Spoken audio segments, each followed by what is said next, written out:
দেওয়ার কথা আমি কি বলতে পারি।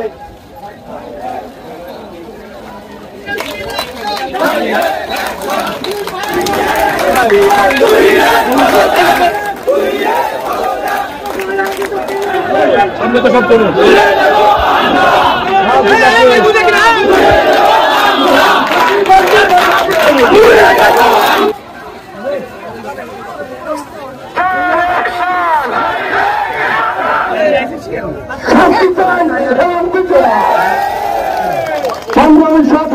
জাতীয়তাবাদী যুবদল বাগেরহাট জেলা সাধারণ 16টা বছর বুকের কাছে রক্ত পেয়েছে, কিন্তু তুহিন এক ফুটা চোখের জল দেয় না।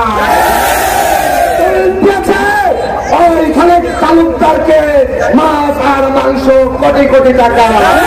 আমার জনসাধারণ একটা কথাই বলতে চাই, আমরা ওই খুনি তুহিনের মতো একজন খুনিকে রামপাল থানা দিয়েছি, কোনোভাবেই আহ্বায়ক কমিটির পথ দেখতে চায় না।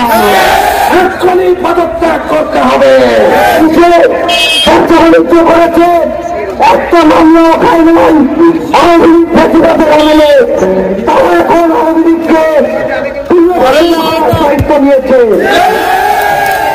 চরমপাল উপজেলায় 2টা হত্যাকাণ্ড পরিচালিত করেছিল, তার পরবর্তী সময় আবার হচ্ছে একই ফাইসলা করছে। আওয়ামী লীগের নেতারা হাবিবুর রহমান দিনকে আওয়ামী লীগ ক্ষমতায় থাকতে ভয় পেত।